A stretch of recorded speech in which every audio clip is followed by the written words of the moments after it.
dogs barking in the background and everything. Fucking dogs, I swear, whatever it is they're barking at, I wish they'd just go right ahead and eat it. Ah. All right. All right. I want to just assume we're live now. That's been 5 8 seconds. Welcome, everybody, to another week of Game Set Live. Another week, another show. And trust me, I would be playing Diablo for right now if I didn't have a show to put on for you wonderful people out in the community. Big shout out to Web Dave. First one in the chat. You know, he put that up there like an hour before the show. He just wanted to get credit.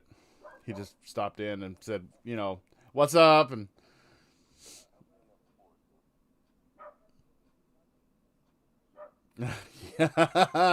oh, and we got Thember, our rock, back in the chat, holding the streets down. I'm glad you're feeling better, Thember. It was not, you know, because our chat's not really that active. You're in it most of the time. Without you in it last week, it was really okay. Web Dave is still here. Yeah. Web Dave is still here. He just didn't stop in and say what's up. So hey, Web Dave. Let's get started. Fabio Amarim, sir, how have you been doing? What have you been playing?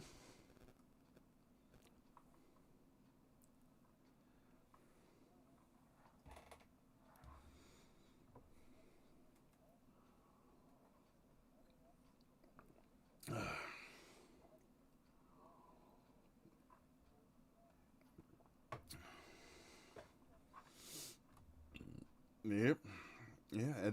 The stream is not broken. That we'll get to this here in just a moment. As you see on screen. Yeah, that's right. No audio. We've got audio. Got tons of audio. Everybody say something.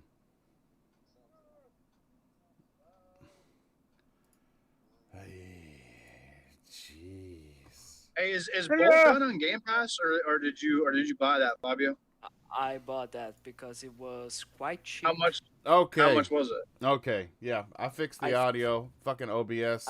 I think it's like what, less than $40. Yes. Something like that. If you have Game Pass, you get it for $19. No, not if you have Game Pass. It's on the deals of the week. It was on the deals of the week. Actually. Oh yeah, well, okay.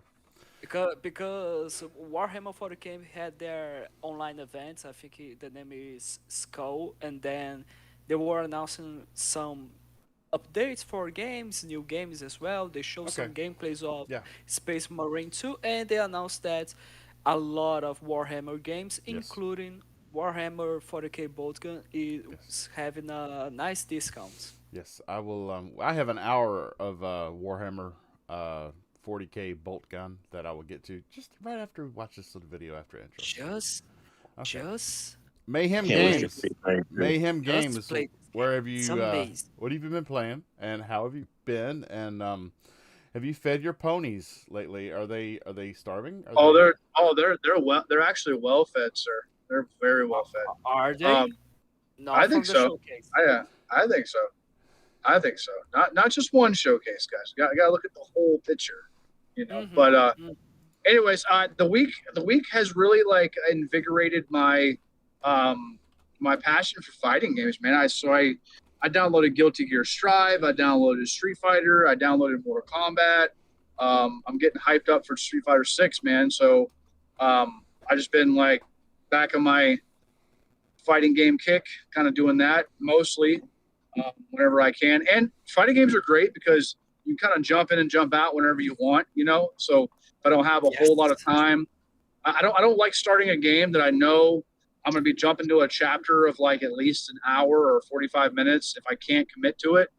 So I like fighting games that kind of jump in and out and do what I want there. So been doing mostly that. I'm probably going to play some Diablo and some Street Fighter this weekend. That's probably what I'm going to mix my time with. Awesome. So other than that, you know. Mr. Bush, the professional, sir. How have you been? What have you been playing?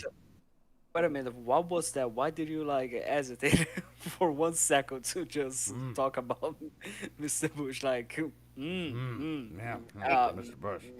Yeah, like Mr. Bush. Like, we didn't want you here, but here you Oh are. no, no, no, sir, no, sir. I've been up to Octopath still. I played a little Planet Alana. I really love that game, but I'm just trying to get through this Octopath thing because it's so engrossing and the story is a little more complex going on than the last one. And right now I'm trying to find out who's doing what with the church and who's been lying and and things like that. Oh, wow. Yeah, it's good. It's good, Bushido, to have that multi-platform. To be able to kind of play wherever you want. Like I really embrace that, dude. Like I enjoy knowing that regardless of whatever ridiculous deals get made, that I'm still gaming. Like that doesn't affect me. You know what I'm saying? Exactly. I play wherever. Listen, after I beat Jedi, I had something that was, how you play a game is so good that nothing else can touch it unless it's another great game. And everything else I played, I was like, nah, it's just not quite it. And I was just like went days not playing anything, just sitting inside the game chat, just talking with the guys. Then I said, I got Octopath. Let me try. I don't think that's gonna be it, but it was a great game last time, and sure enough, that was it. So after I'm finished this, I'll be able to play anything else. All right. Yeah. And there's a lot to play too. It's a year of games, sir. Mr. Noof Nukem. Man. Noof Tell Nukem. me about it. How are things in Canada? Has it gotten warm up there yet? And what have you been playing? How you been doing? Yeah. It gets warm up there. It's pretty hot. As a matter of fact, half of the fucking province has been under fire for the last God knows how long, all the wildfires. But yeah, we've had wildfires. We just had a provincial election. It's been a lot going on. And as far as myself, well, I'm done playing Call of Duty officially. I've been playing some Insurgency Sandstorm. I've been playing some Redfall. I've been trying to get back and finish up Call of Duty, or not Call of Duty, Call of the Mountain, the Horizon Call of the Mountain. I've been all over the board lately, dabbling with this, dabbling with that. So, yeah, dipping the tip into everything, baby. There you go. It's the only way to do it, brother. Before I get going on myself, Army Drake, shout out in the chat. Brother, it's good seeing you here every week. At least Thember is not the only one that shows up every week. Anyway. Oh, What? shut up. I've been playing Ravenlock. I've been playing Redfall. I've been playing check out the Atomic Heart after the last update. I started playing Diablo 4 tonight at 7 o'clock. And yeah, I swear the cutscenes, they look even better than they did before. I may just me thinking, okay, this is the final game build, so I'm thinking it's supposed to look better, so I automatically assume it's looking better, but I actually honestly think it looks better. And I was talking to Jedi Knight Peter earlier, shout out to you, brother. He was thinking the same thing. It's a lot sharper, and Red Wolf wants everybody to know that he is here. That's right. And anybody else that shows up, give us a like, subscribe, hit that little bell icon so that you don't miss a Thursday of Game Set Live, and tell a buddy or two. We're going to get into our first topic. So big shout out to Ralph Wiggum on Twitter. He is the one that edited this clip that we are going to play. And this clip is a scene from Mr. Bean, where he's sitting there in a class and a guy takes a pencil out, and so Mr. Bean's got her, but he turned it into a showcase versus showcase sort of thing. So you see a pencil go down, and they show Final Fantasy 16, and Mr. Bean's like, okay, well, there's a pencil, and there's Forza. So then that guy puts down another pencil and says, hey, look, there's Spider-Man 2. So Mr. Bean puts down another pencil and says, well, okay, there's Starfield. You notice how it stops right there at Spider-Man 2, but Mr. Bean continues to go on and pull pencils out for first-party games. There's Hellblade and Avowed and Fable. Oh, look, that pocket's empty. Here, let me reach into this other pocket and grab this big old wad of pencils. There's all of them. I'm sorry. I know the ones not watching it, the panelists are like, well, I guess. Because there's 10 seconds behind what I see on my OBS screen to what you all see. So. Yeah, like I was like, Bob, it's not even playing. What's going on? It is now. But big shout out to Ralph Wiggum. This was a very funny meme while he was just playing around with a little bit of editing, and I like. I think that's his real name. Huh? You think that's his real name? No, that's just what he's using on Twitter. So. Sure. Ralph Wiggum. Anyway, the character from The Simpsons. Seriously. I thought that was pretty hilarious. Like the name. I thought it was funny too when I saw it. Yeah, I thought it was really clever. My name is Lenny Carl. What a coincidence! God damn it. But yeah, it's the same clip that Colt shared on his show on Monday night, and I went and found it with the sound of the pencils going down at a steady pace. You could hear click, click, and then all of a sudden he drops them all on the yeah, it's great. It's classic. But now that we've seen this, we will get to BoltGun gameplay. Yes, sir. And wow, is it fun. Yes, a lot of fun. How does it not look like it? Huh? It's What? amazing. Huh? What? What? Who said that? Boy, I'm telling you, BoltGun is We'll see. amazing. It is. It is. It is. It is awesome. I for one. But it would have been better if you had made a fart gun. Fart gun. Fart gun. You. No, minion. I said dart gun, not fart gun. Oh, jeez. Well, Remember the Minions movie? I mean, why are you a mix of Arnold Schwarzenegger with Gru from the Speaker? No, don't you remember Doctor No. Don't you remember Gru because Doctor does it. Nefario? He asked He had Doctor the Fur fart for a gun. dart gun. Yes, exactly. I He have said, made "That's you dart." the He fart said, "That's gun. fart gun, dart gun."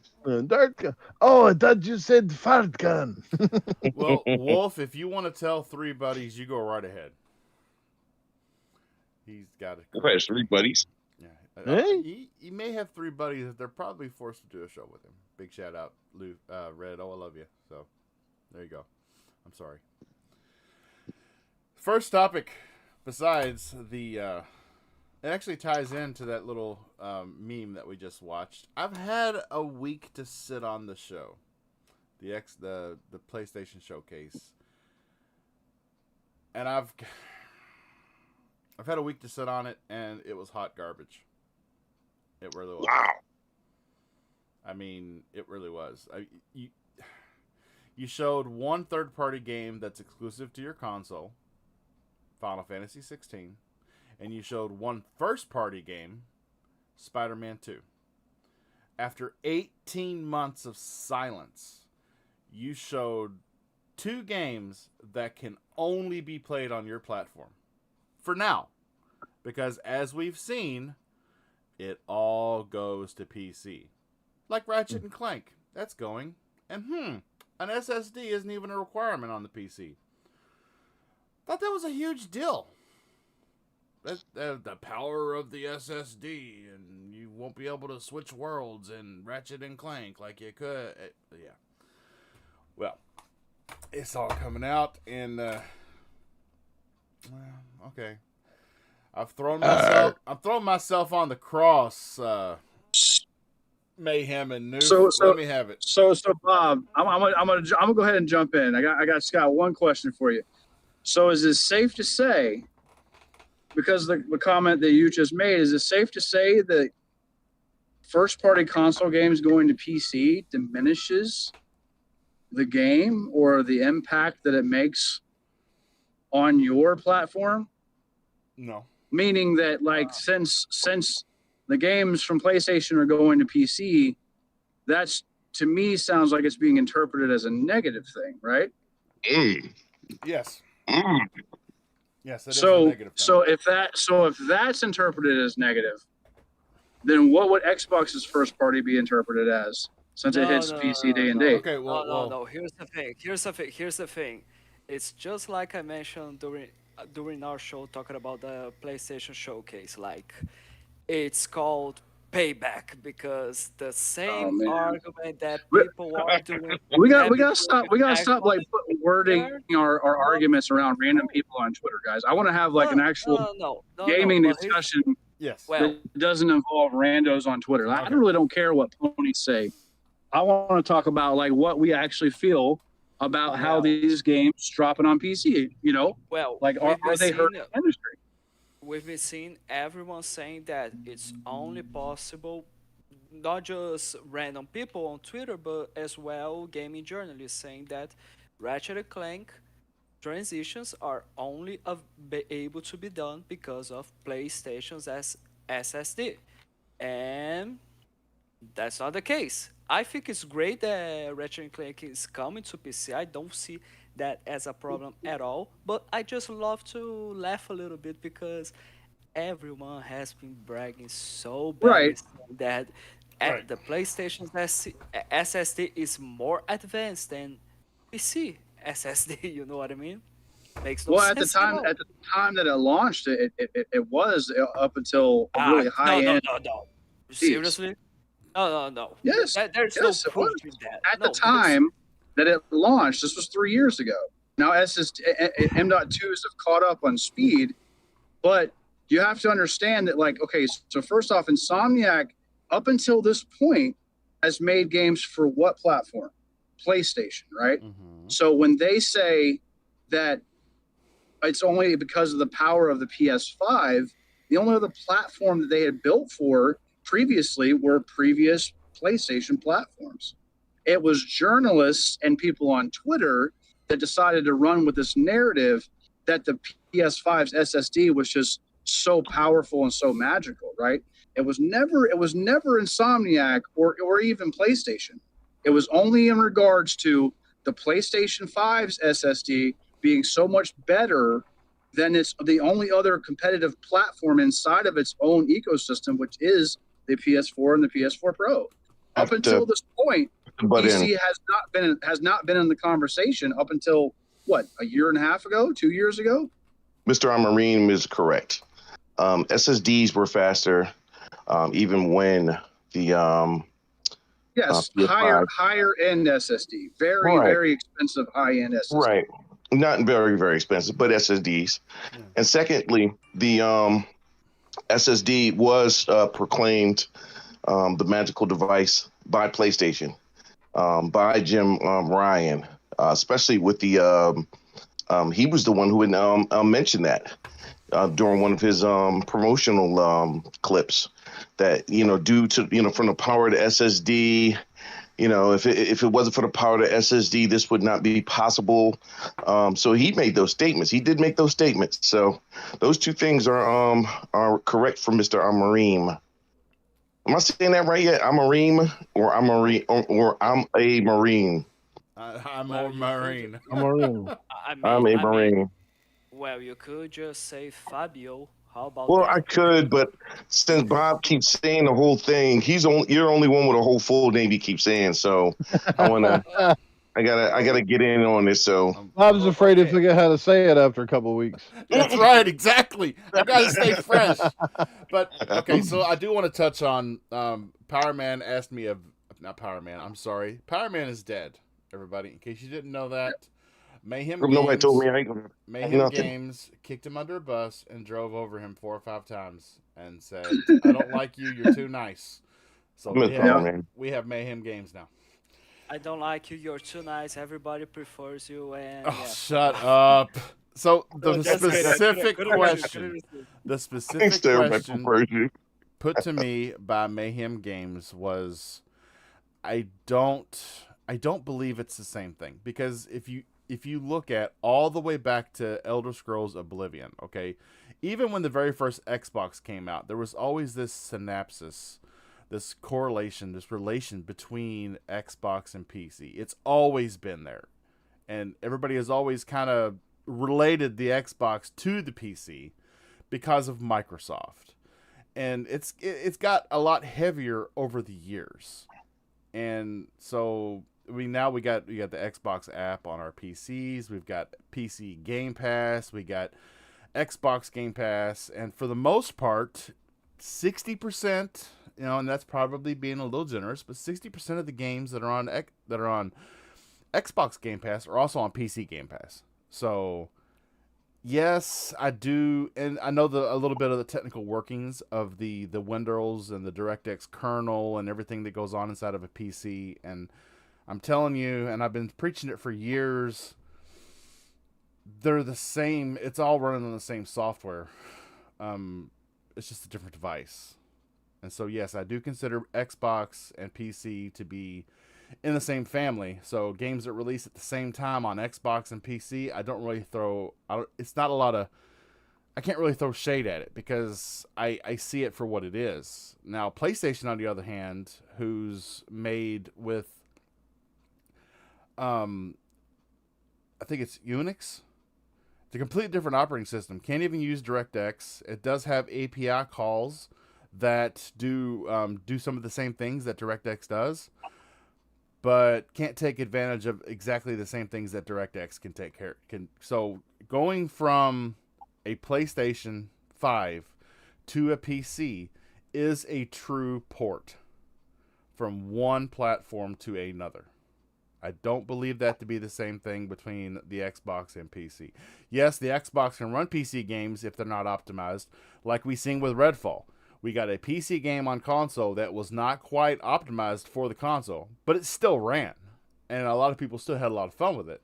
Stuff stuck at 30 frames and had a few bugs, but essentially they launched the same version on both devices, and just one sucked because it wasn't optimized for the AMD RDNA 2 hardware.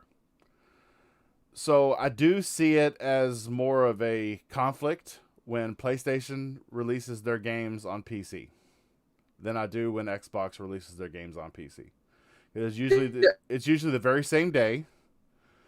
And I understand the technical aspect of it. I was asking, like, it was worded like that PlayStation's dropping of these games onto PC was brought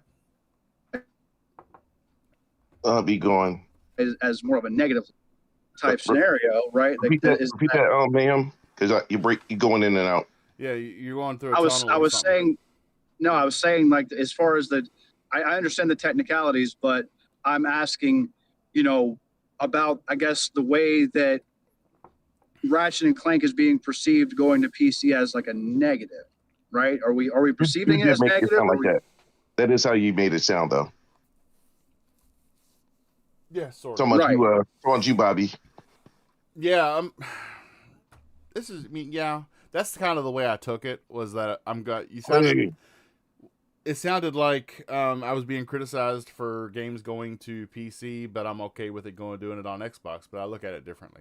That's what I was explaining. Okay. Wait. Now you haven't told. Now you give us all the technical stuff. Why does it seem like that for you? For if a PlayStation game goes to PC? Because if it was the same exact day, then it really wouldn't be a big deal. I guess being primarily on PC and Xbox, I've just kind of gotten used to this. I've been groomed to accept that everybody gets to enjoy games wherever they want to. Not really. Well, Ratchet and Clank going to PC, not bothers you, but you see it as a negative. No, I see games going to PC as a positive. Everything. Okay. That's what he's saying, and and what I was getting that you was making it like it was a negative that. Oh no! It was going. No. Okay. But I like to. I meet myself and everybody else kind of likes to bring it out because for so long, the toxic people in the communities have went out and said, well, this is the only, apparently if this is the only place you can play a game, it makes it greater than if it was somewhere where you could play it on different platforms. And now things are moving to PC after just 2 or 3 years. What was that one game that moved after 6 months? Which one was it? It was one. Yeah. Let me see. Sackboy was the last one. That wasn't after 6 months though. Man, I'm trying to think. Maybe Returnal. Was it Returnal? Was it? No. Returnal took longer than I thought. Because I thought that would have made it faster too. That just got out. Remember last year? I think it was. It looks gorgeous too. Wasn't Death Stranding, it looks was it? Gorgeous. No, because that was last year too.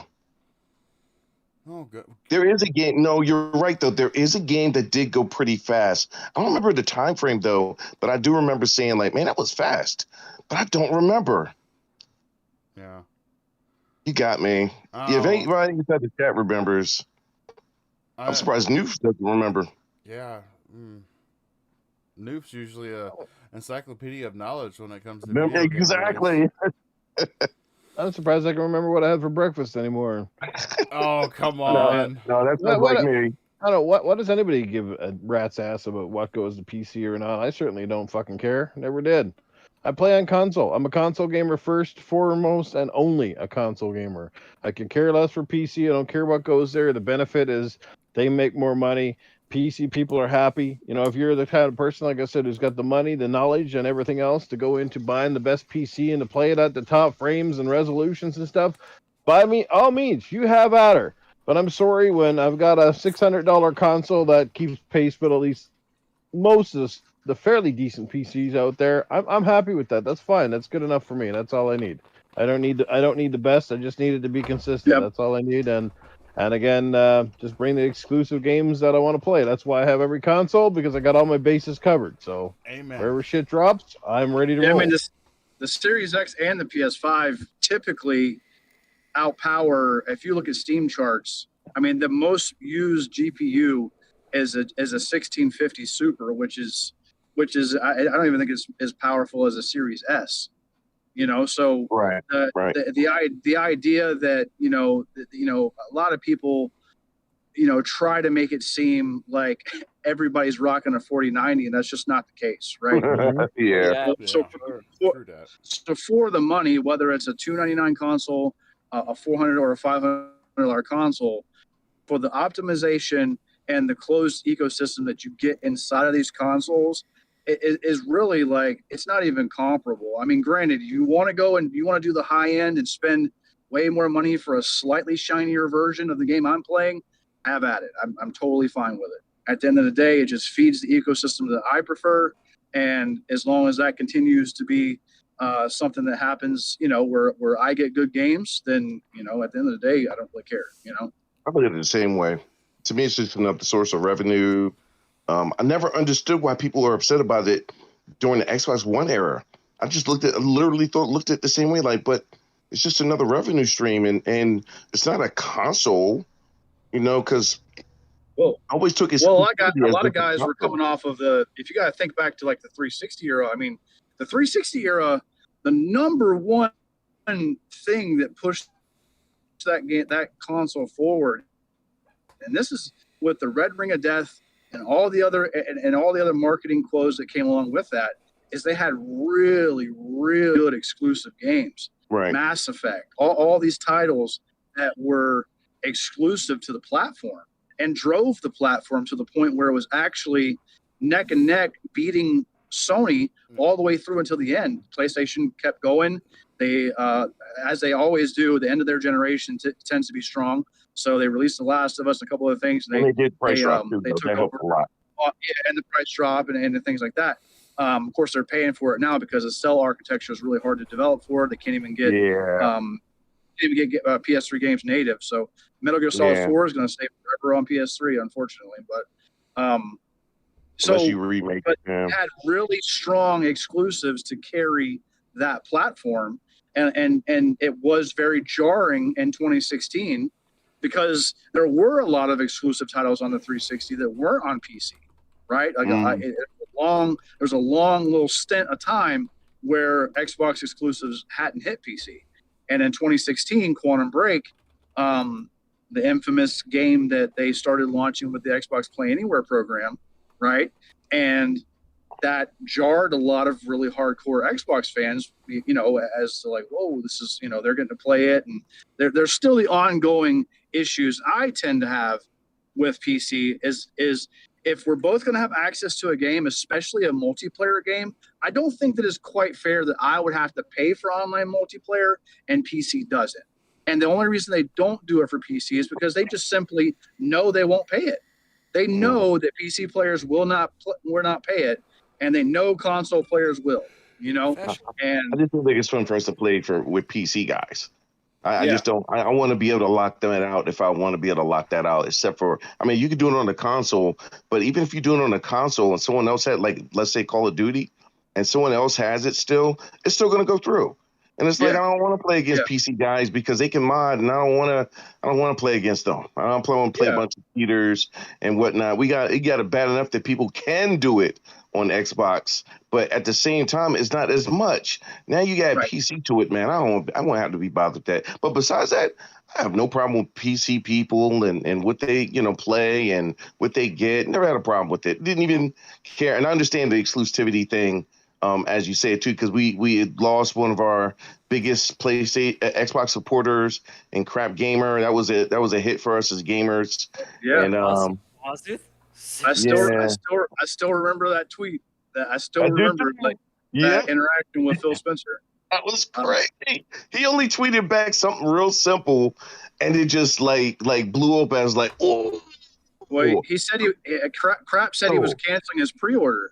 Because it was going to PC day and date, and he just asked the question like, "You upset that?" He said something to the effect like, "It upsets you that other people could play it too," and it just that little simple question, and it just looked like he burned him, and I know he didn't, but at the same time, that's what it felt like.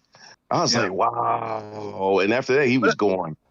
But I will admit that I am a little torn as far as the whole idea of exclusives has really been divisive. And I'll just put it like this. I think that like there are games that I think give a platform its identity, right? Like Halo is synonymous with Xbox regardless of where it goes.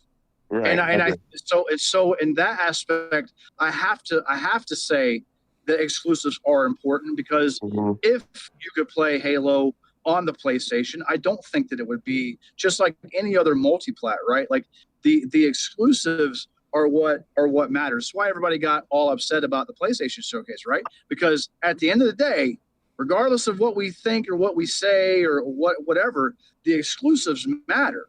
Because if you don't get them, then you're immediately understood of the void that's left when exclusives aren't shown, right? Like if you don't see exclusive games, there's a void left in what would normally just be a regular multi-plat, No, you're right. Because that's what made me upset about the show. Yeah, because I think they're looked at it and they're treated differently. Yep. You know what I mean? Than other 100%. Games. That's what just you gonna say, Fabio? Honestly, I think it's quite interesting how the gaming community has evolved. Thanks to, let's be honest, because Xbox was the first one to ever start this. Like, I think we never heard before of literally a console exclusive coming to PC. Oh, we did, but you did it bootleg with an emulator. It was never licensed. I mean licensed. Like they are actually releasing the game and developing for also that platform. And I think that, of course, they did. Everyone criticized mostly because it was Xbox doing. Because if Sony doesn't do it, it means that it's much better this way. And then after that, Sony decided to follow the same model. Of course, not day and dates, of course, but still, they are releasing games that are iconic to PlayStation that remind people of PlayStation, like The Last of Us, God of War, etc. And people are okay. So I think it's quite interesting how the community have evolved in the concept that exclusive does not necessarily mean just exclusive to my console and fuck off PC. It might be just exclusive amongst Xbox, PlayStation, Switch. And everyone nowadays is okay with that. So I find that quite interesting. Okay, Fabio. Well, I do have a question, right? I like to get it going a little bit. So if tomorrow I see me and you, we kind of connect because we're both waiting on that Banjo-Kazooie, right? We're waiting on that Banjo-Kazooie. Now, let me ask you something, Fabio. What if on June 11th they announced, and I'm just talking, we're just speculating, right? They announced a Banjo-Kazooie game, a full fleshed out AAA exclusive title, but it was only exclusive to the Xbox. Would you have an issue with that, or do you think that would be a good move? And I mean PC excluded. I mean, it has a Final Fantasy level deal, 6-month exclusive window to the box.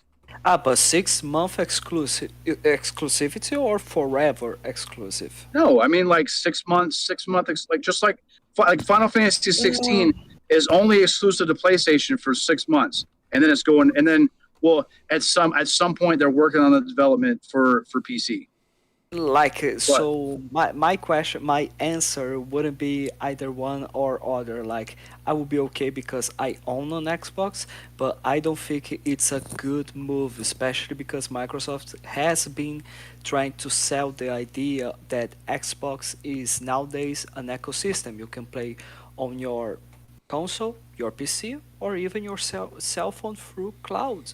And like, if the game is not available it's just available in one platform and it's never ever going to be available on any other inside this ecosystem, that's a bad move. But I will be okay because I got an Xbox, so I'm cool with that. Yeah, I mean, same thing here. Like, if I see things that, like, okay, 99. It's not like I'm not like here's the thing. I'm not like only I, because I have an Xbox, I am going to be able to play this game, and other people that don't have will not. So suck it up, princess. No, fuck off. The difference is that if you look at the PlayStation Showcase, 100% of everything you saw in the PlayStation Showcase, you're gonna have to pay for.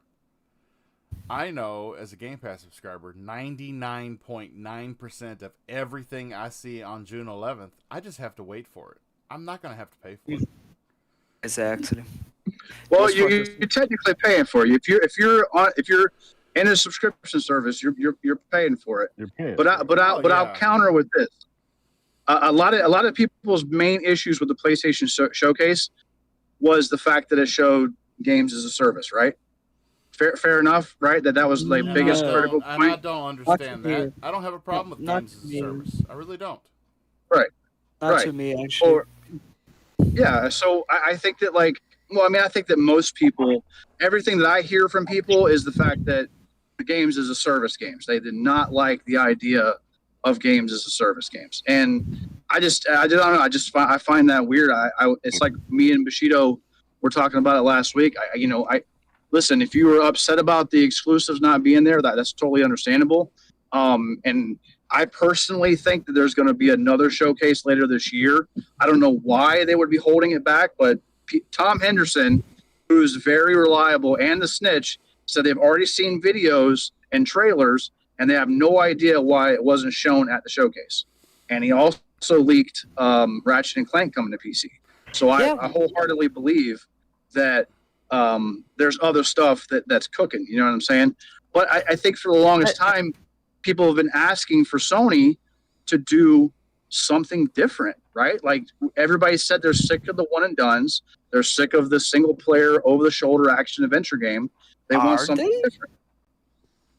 I've heard that exact narrative being spit for the last few years. Like, everybody says they're sick of it.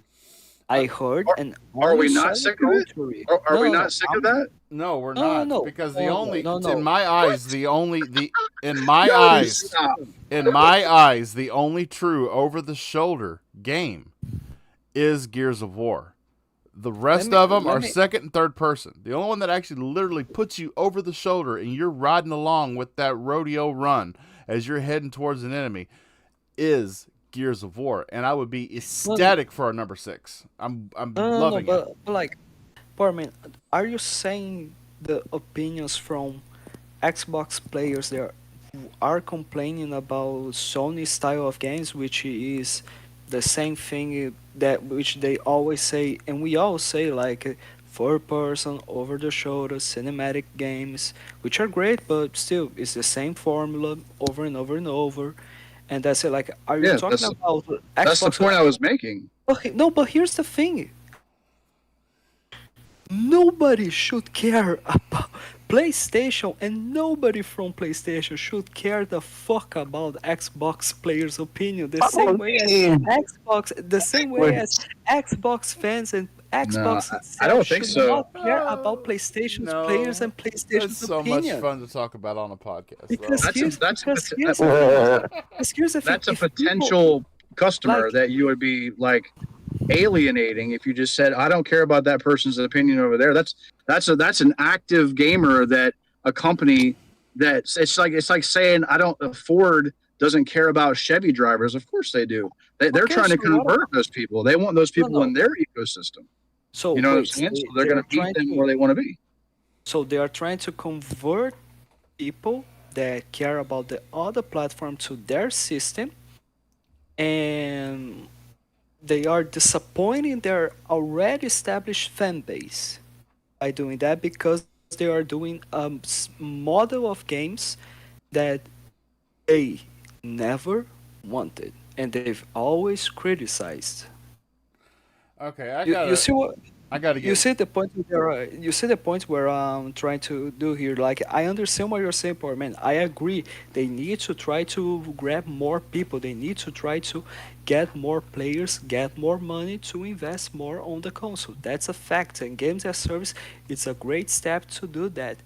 But when it comes to the opinions of the showcase, to me, what I'm seeing and I'm paying more attention is about the PlayStation fans because the showcase was for them.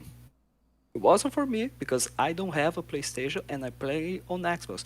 I respect PlayStation, I like PlayStation, I think it's important for the industry, but still, it wasn't for me.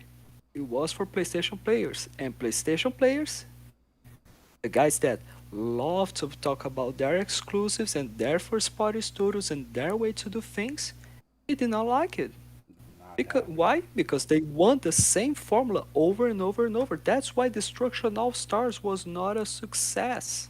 I'm not gonna lie, I actually do like the over the shoulder narrative game. I don't like some of the formula, like everything has always had bows and arrows in it. I didn't pay any mind to be honest with you, so I said it. But I actually love those games, man. I love PlayStation games, and maybe Yes, of because I grew course. up in the era of and me, Noof, and Bobby grew up in the era of the blockbuster movies. And when I grew up in that era, I always wanted to play in a movie. I was like, man, I wish games were like movies. And then when Sony started making them, I love them. I still can't get enough of them. So I don't care about the narrative. I just wanted to see them bring something else out new. That's all I wanted to see. And if it Yeah, was a yeah. third person over the shoulder, I'd have been good with it. But I ain't even like the gas games. Like, if you're Like going to give me a gas game, give me a good one. a gas game, a liquid and solid games as Yes. well. Yes. Oh, those Yes. fuckers give me Okay, gas. hey, Noof, I haven't heard you enough in this conversation, Noof. Now that you've had a week to sit on it, Noof, and I'm sure you've seen everybody's criticizing, So happy to be Yeah. criticizing on social media, on YouTube and whatnot. Now that you've had a week to sit on it, now how do you look at the showcase? I still liked it. Hmm. Call it what you will. When you want to get mad at me or not. Look, they showed off 30-something games. They showed off some really good VR titles. Was it the show we expected? I don't think anybody did. But we've seen this song and dance before. This is nothing new. We've seen it with Xbox several times where you expect to see stuff, and a lot of the times these shows we're the victims of our own hype. We all Yep. start Exactly. speculating. We're all sitting here doing podcasts 2 and 3 weeks leading up to a show. We're like, well, I think we're going to see this and we'd like to see this. And, we got our own little Christmas list of sorts of the games and the things that we'd like to see. And I don't know why certain games don't get shown off because, after the fact, a lot of times we hear the rumblings and the words that, well, the developer was pretty close to having this or that and something else. And, and a few years ago, it was kind of the norm to see games that were relatively far out. It was to build hype. It was to keep people interested, and it also kept us interested, not just for the E3 showcases we've gotten used to, but when you saw a game at E3, a lot of times you're starting to wonder, well, am I going to see more of that at Gamescom? Am I going to see more of that on a show just a little bit later? Because a lot of times, they tease you in, then they show you a bit more, they kind of bait you along. And now everybody's keeping stuff close to their chest, and that's part of the current cycle we're in with development times, where they're so bloody long right now, and not to use that excuse, but the COVID really set a lot of teams back. It dismantled a lot of teams, it put them behind the eight ball. Even to this day, if you're in the retail industry, you're just starting to see now like a little bit of a trickle down of supplies starting to catch up and stuff like that, and demand starting to go down a little bit. So again, we're partially the victims of our own expectations, and I wasn't expecting a lot, to be honest with you, from Sony. I really never know what to expect from them anymore. But that's the thing with Sony, and I'm not trying to make an excuse for them here, but I don't feel Sony has to come out swinging in the same way that Xbox does, because again, they have the privilege and the honor of being the sort of the market leader. They get to dictate their own pace a little bit. Does it make it right? Absolutely not.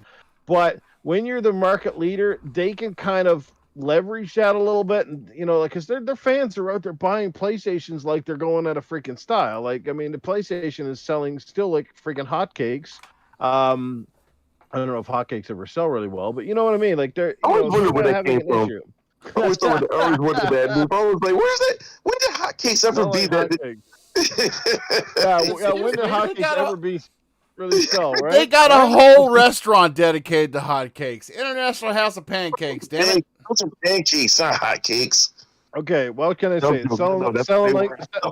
It's selling like cheap Viagra at an old person's home. Okay, how about that?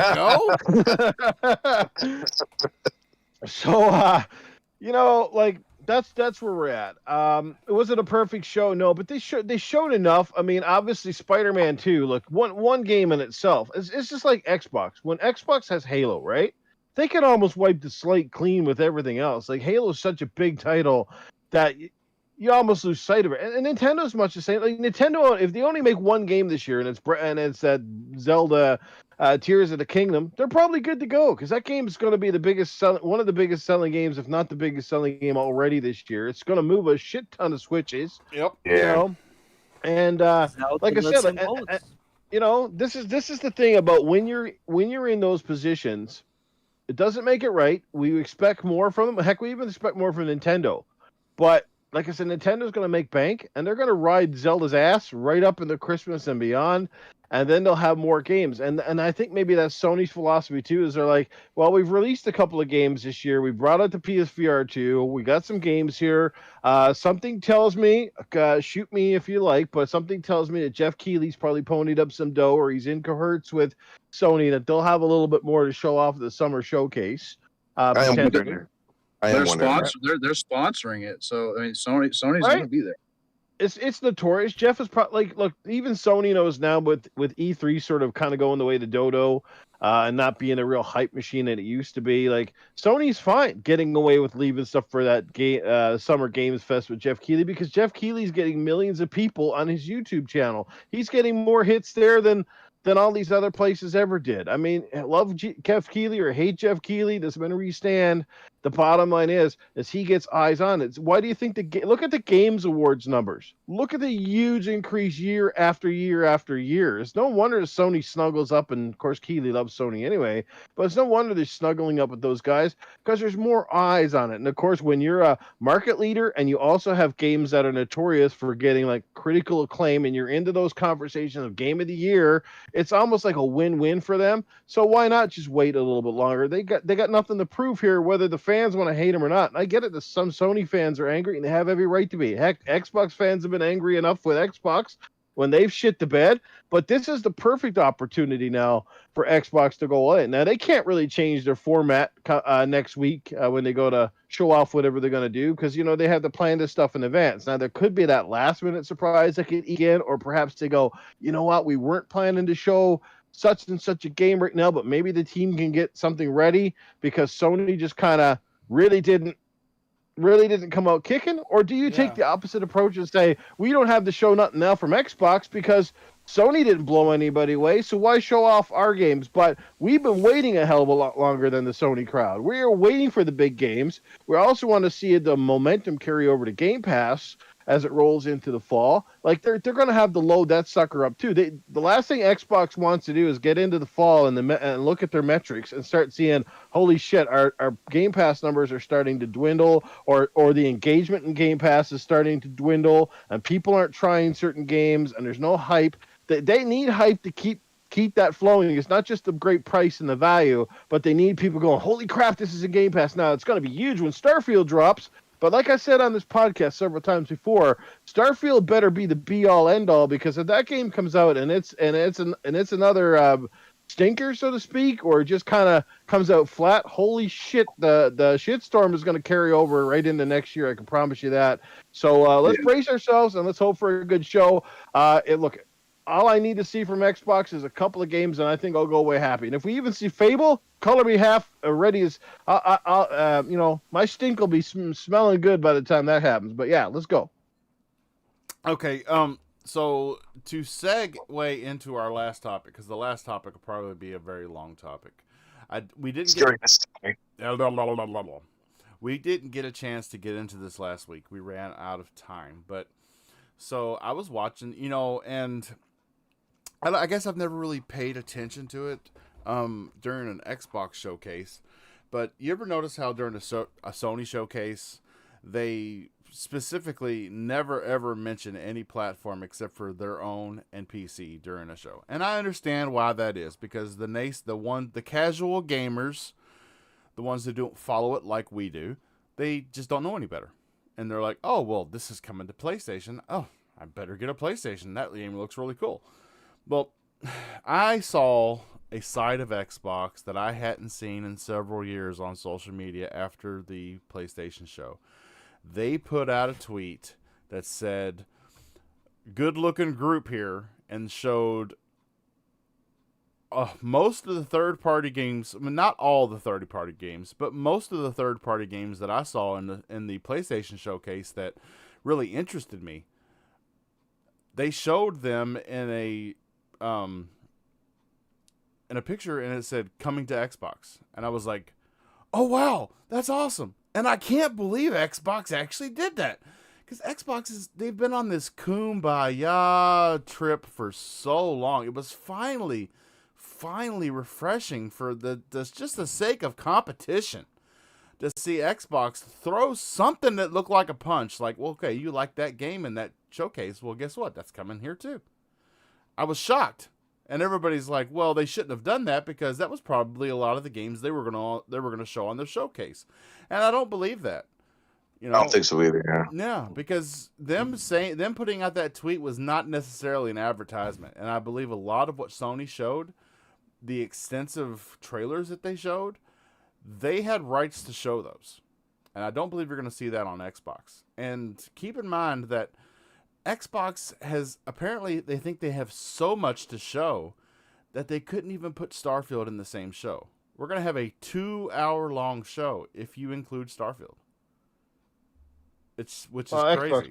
Xbox simply put that stuff out just to make sure that people weren't getting the message wrong, that they still have those games too on top of what they have coming. They just want to make sure that people know that PlayStation isn't the only place to play all these third-party games that are coming up. But I swear, if that had been the Xbox of 2 years ago, they'd have kept their mouth shut, and they'd never, they'd have waited closer. I do agree with that. The same thing. They would have waited closer to release to say, hey, this game is, coming to Game Pass. Re-show it now to a show, Yeah. I mean, Xbox doesn't have. They don't have the luxury. They don't have the luxury right now of like sitting back and just sitting idly by. They need to act. This showcase. Listen, the time of tempering expectations is over. Yes. Like, this showcase needs to be the showcase, and not just another. Oh, well, we'll get them next time. No, we're running out of time.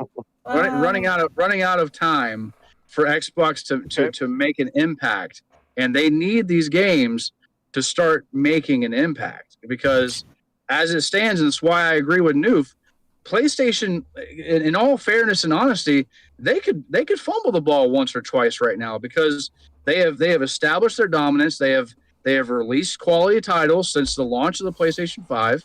and they've sold a lot of copies and a lot of units of the PlayStation. They're sitting in a really good spot right now. So even if they had a mediocre showcase, that is going to do nothing to further diminish anything about the PlayStation brand. It's still going to sell well. It's still going to move units.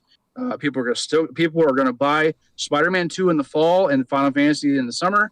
Like it's going out of style. Think about that. In the fall, we know for a fact that Spider-Man 2 is going to sell big copies. It's going to be the best. It's going to be one of the best-selling games of the fall. We don't know how well Starfield is going to perform. We do know there's going to be a lot of people going to be a lot of engagement on Game Pass. But how well is it going to sell outside of the people playing it through Game Pass? Is my question. Exactly. I've always argued that it's so hard to measure success for Xbox games because other than somebody engaging and playing it, like here's the thing: they say X many million people played the game or interacted with the game. Okay, great. Well, there's 25 million Game Pass subscribers, so unless there's a growth, like they say 2 million people subscribe to Game Pass that didn't before, then there's no measure of success. And I don't see that game breaking any MPD charts because you have access to Game Pass, right? You're not going to go out and purchase a game that you could access for $15.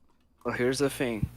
Are we playing games or are we playing sales? Well, that main point, though, he's making sales is... lead to people playing games, though. Yeah, but we got to make sure you stay on task with this one. I agree too. I think it's hard to measure success with it and everything. But I'm going to bring it back home. I think that Xbox making that tweet was big to me. To me, it wasn't something I would see, like you said, a couple of years ago.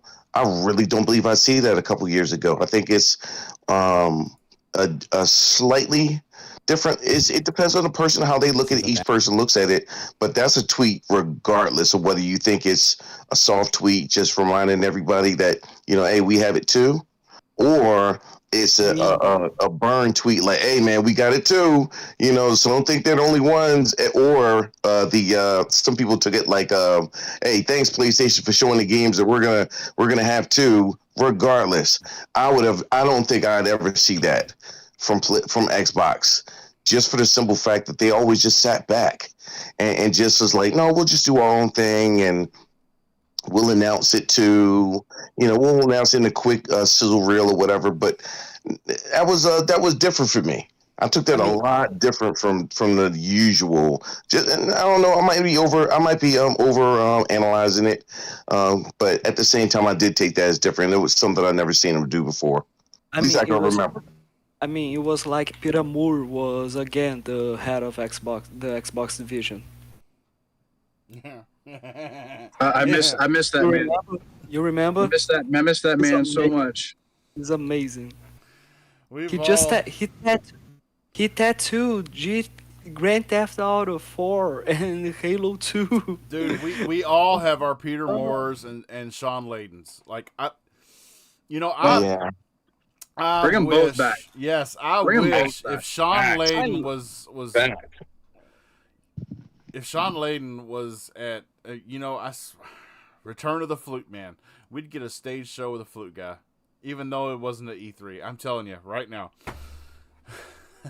The Peter Moore era of Xbox was the most powerful, most aggressive era of Xbox, bar none. They were sharks. They were dominant. They were hungry. They went out and snatched marketing deals. They grabbed second parties. They had really powerful second party deals, similar to Final Fantasy 16 with Sony. Like these are the things that brought Xbox 360 to almost 90 million units in a time where the Red Ring of Death and uncertainty about hardware was a realistic concern. Like that just shows you the power of strong marketing and aggressive deals, man. And I'm telling you, I know that everybody's all about this like kumbaya ecosystem stuff. But me personally, I knew Xbox was as most powerful when I was growing up in that era, and I would love to see them return to form.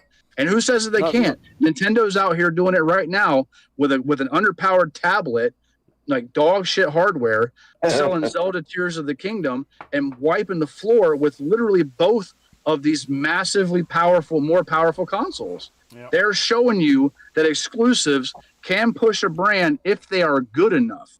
They just have to be good enough. You have to tell people our game is really good, and not only are you going to go get a console, but you're going to get this game with it, right? You have confidence in your exclusives, and that's what it takes to be able to do that. One of the things that I love Phil Spencer. That's a fact. I loved Peter Moore. I do agree. Xbox was strong, way more strong when Peter Moore was in charge because he didn't give a damn about this kumbaya thing. He didn't want to be friends. He was a shark. He wanted to beat Sony because Xbox was made because they wanted to beat Sony. Simple as that. But I love the direction that Phil Spencer is going. I would love for them to change the kumbaya bullshit, honestly, because PlayStation is clearly not going to be doing that ever, especially while we're doing the ABK. And they never should. They never should. You should always want to compete with your competition, always. But the thing that I criticize the most when it comes to saying, truly, for the love of God, bring back the son of a bitch who made the marketing for Xbox. Do you guys remember Deliver Hope from Halo? Every single trailer from Xbox was like amazing. Where's the market? Literally, the head of Xbox just tattooed Halo 2 release dates on his arm. I mean, I still remember the announcement for Halo 4. It was unreal. Unbelievable. Who the fuck does that? He just tattooed a game release date on his arm. And now I want to say, I got my favorite stripper tattooed to my leg. I mean, come on. But goddamn it, who was the responsible? Who was the responsible for that on Xbox? And please bring it back because the marketing team on Xbox nowadays is just not there, man. Wait, deal with Bobby's tattoo? Is that what you're saying? Yeah. Are you marketing strip? Yeah, market Bobby's favorite stripper. That's what we need to do. Yeah, exactly. Do it right now. but seriously, I think fans would be ecstatic if and I know Sean Layden's got his own things going on right now, but if you know why Sean Layden got walked out, and the cross that he died on has got nothing to do with PlayStation and what they're doing now. It was a power struggle with what he thought the hardware should be and the direction the corporation wanted to go in. Him and Yoshida got into it, didn't Sean later also said that there's no hope for a console to continue existing if you only focus on big budget AAA cinematic titles?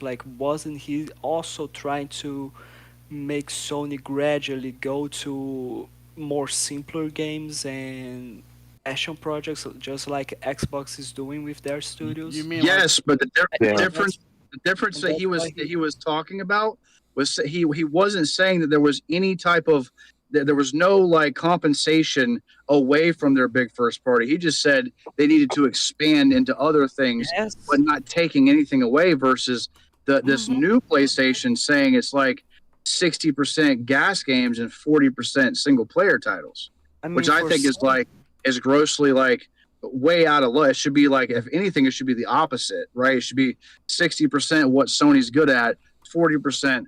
Hey, we're going to venture out, do a few games, see how they go, kind of get our feet wet instead of trying to dive head first into, a bunch of gas games. I understand what they're trying to do because the logic, and this is the logic behind any games as a service game, right, that comes out, is if you do enough of them, they're hoping all the people that are behind this, they're saying, well, maybe one of these will be the next Fortnite. Maybe they'll be the next Apex. Maybe they'll be the next PUBG. They want that big splash. They want that Fortnite money. Everybody wants Fortnite money. That's the whole reason why everybody's doing this. Everybody wants that Fortnite money, right? So when they see a game a normal game that comes out in a normal way, they say this isn't good enough. We want Fortnite money. We want $1 billion every month. Right. You know, so they could fail at that task several times, but the one they only need to get it right once. Yes, they only need to get that right one time, and that's it. And I can't blame them for trying, because if they get it right once and they establish a game the way that Warzone and Apex in the typical rotation of the casual gamers, and guys, listen up, we are not the people that they're talking about. I'm talking about those guys that are working every day. They come home, they play a couple of rounds of Apex, they buy the battle pass, they buy some skins. That's the people that they want. They don't want the guy that's in there playing 100 hours in a JRPG, because that's a one-time sale. They want the guy who's going to be invested in an ecosystem like Destiny 2, for instance, where every few months they're going to buy a season pass, buy a DLC, buy some skins, buy some monetary value or whatever it is they put in that thing, because that generates far more money than the typical model of just purchasing a game. And that's what they're going for. Now, I will say one more thing, and then I'll shut up. Sony, the good thing about it is we do know that they do have a track record of making high-quality cinematic titles, right? High, big budget, AAA, and good quality games, right? So let's just say, for the sake of argument, that they come out with a games as a service game that has Sony-level quality on it, but has all these models put into place. That would be a very powerful thing to hit the gaming industry. And I think that that's what Sony's trying to do. I just think that, like, us as gamers, we're going to have to sit through a few games that we're not going to be very interested in for a while, until we hit that game that hits us and makes us want to, like, wow, now that's that game I've been looking for. You know what I'm saying? I agree. I think that the only problem is, real quick, I'm going to be real quick. I think the only problem is, and I've said this before, and I'm going to keep saying it, I think that you keep going cheap on these studios, though, you're going to get games like Redfall constantly, unless you get somebody in place that knows how to do it. Like, that's, I understand the reason why they got Bungie, but man, getting Fire Sprite and Kugla, whatever the heck the other studios' names are, it just, to me, doesn't scream we have the ability to make these types of games. You already have enough frauds in the industry. Unfortunately, we're starting to see that now too, but we're starting to see studios getting exposed for not being that good, or as good as, we were hoping they would be. Going right back to Arcane. I've never liked Arcane games. Never. I always thought they were mid. I've always thought they were mid at best. But at the same time, what I'm saying is, they're gonna be making these kind of games for a while, and none of those games screamed anything except for that first one. Was it Fire in the Hole, or Fireface? The one that looked like the Mandalorian, or looked like a bunch of Helldivers? Yeah. That's it. Yeah. That's the only one that looked like it had potential to be something, and hopefully that was alpha footage, because if that's a brand new game made, that doesn't even look like UE4. But either way, I need them if that's going to be the case. And I don't mind gas games. They keep the car running. I just don't think you could just throw one out there. And not saying that's what they are, but it is one of those things where, like, you got to have a concept, and you got to believe in that concept. Look what happened with Fortnite. Fortnite didn't hit from the very beginning. Let's get that straight. Fortnite did not hit from the beginning because it started with Save the World, and some people didn't care for it. Pay for it. I love Save the World. I was pissed off because I never actually got to save the world. Like Save the World. I did too. I did too. When they didn't finish that and they moved on to the Battle Royale, I was pissed. Because I never even got to save the world, and I just wanted to say before you get going, Fabio, I messaged to Bushido. Fabio just said, in not so many words, I used to like you, Mr. Bushido, but now I don't, because I know how you feel. All right, boys. I got to take off, man. It's been good talking to you, though. All right, man. I appreciate the conversation. I'll talk to you guys later. Hey, Mayhem, I'd like to book you for. brother. I would like to book you for a full hour and a half one day, sir. Yeah. As soon as I got. Right now, I'm doing this training. It's for 17 weeks. So right now I'm on the schedule for the foreseeable future, but I'll be out of it eventually. All right, brother. Yep. Peace out. Guys. Have a good night. Take it easy. Yep. Have a great night. Later, brother. Hey, Bush, you bring up a good point though. That you bring up a good point indirectly though, and talk about the Sony show and a few shows recently. Is anybody else though feeling like rather underwhelmed in terms of the graphical? Yeah. A lot of the games, like I see a lot of games and I look at them and go, this really doesn't look a whole lot different than anything we've seen on an Xbox One or the PS4. You know what I mean? And you go like, what's going on? Does nobody know how to like really push the? Because you know, like look at that Matrix demo. Remember that Matrix fucking thing that we saw? No, that fucking shit blew my mind. But that blew my mind. I was like, why is that? Like, why isn't nobody pushing that kind of level? Like, if Spider-Man 2 looked like that, I'd be like, holy shit. But Spider-Man 2 doesn't look like that. No, I know it's different engines, but still, you know what the point I'm trying to make here, right? Yes, I do.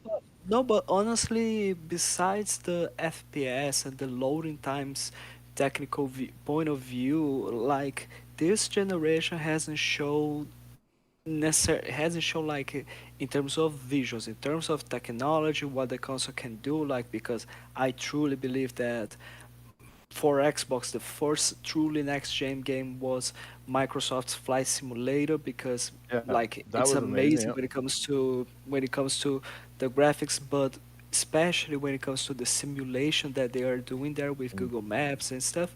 But like this generation so far in visuals has been a disappointment. I still am waiting for my Rise Son of Rome moment. When I played Rise Son of Rome for the first time. Exactly, like, do you guys remember when you were watching that cutscene and then out of the sudden, that's gameplay? There's no transition. It's seriously the gameplay? Holy shit, that's next gen. Like, and nowadays we are more in the technical side of things. We are comparing like, my console is capable of doing 60 FPS and your console is only capable of doing 59 FPS. Suck it up, like. What? I just want to give a big shout out to Red Wolf in the chat, sir. Thank you, baby. Yes, we know we're some pretty hot bitches on this show. Thank you very much. Or like, here we are once again. Jesus Christ, PlayStation or Xbox are much better than the other guy. Why? Because this game loads up in 2 seconds and the other loads up at 2.7 seconds. Fuck off, mate. Yeah, I think that when I look at the FPS thing, and I think the technical side is important, but I think that, of course. But it can't be the main factor to say that's I mean, like, I understand we just switching to UE5. I understand that, and everybody's trying to get used to it and everything. Yeah, but UE5 isn't the only engine that can do fucking graphics. Like, well, that's the thing I was going to say too, is that you can still like they update these engines. Like a lot of these engines are all based off UE. And that's the main crux of most engines, and you just make your own adjustments. But nobody's using the new updated stuff yet, and once they do, we'll see it. The best game I've seen this generation so far has been, I think it's what's it again? Dead Space Remake. That's probably one of the best looking games, and they're not even using UE5. I don't know if it was a variation of it also, but it looks gorgeous. Callisto Protocol didn't look too bad either. Like, no, Callisto Protocol looked really good. Yeah, it's really good. So I just want so as we're winding down here, I want to bring up. Have you noticed how many of the different Xbox Twitter profiles have been hinting at a certain level of hype that they want the community to be at for June 11th. Mm-hmm. It's a little odd because I've never seen Xbox. First, we got the tweet right after the Sony showcase, and then now it's kind of like they've got a little chip on their shoulder where they know that Sony has kind of dropped the ball a little bit with their fans, and here's a big chance for mind share, and COVID's over, and man, have we got things ready. So, what are our honest, I mean, I know I've seen tweets, expectations are out the window, but I kind of like to be a little bit more grounded on this show. What are our honest expectations for the show? Like, if you saw Colt Eastwood's video earlier today, he says 10 to 12 exclusives. 10 to 12 first-party games are going to be shown. That would be amazing. That would be amazing. But is it going to happen? I'm taking that with a grain of salt.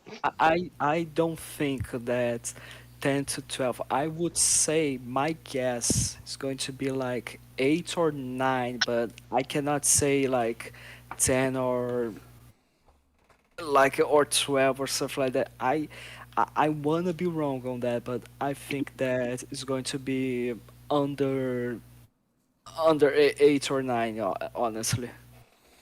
Do you think, Mr. Bushido, sir, how many first party games do you think we're going to see on June 11th? I'm with Mr. Marine. I think it's going to be about 6, maybe 7 Really? games. Yeah, I don't think we're going to have a whole lot of first party. I think it'll be a lot of deals that'll be shown, like Flintlock. I think Flintlock will be on GP, and it might be for a year, or it might be just period. But I think it's going to be one of those games. I think there'll be a few games like that that'll be on that list. Real quick sidebar. Speaking of what New Fridge was talking about a minute ago too, you notice that the indies have been excellent this generation. Like the indies have been holding down the game industry with good games since consoles first came out.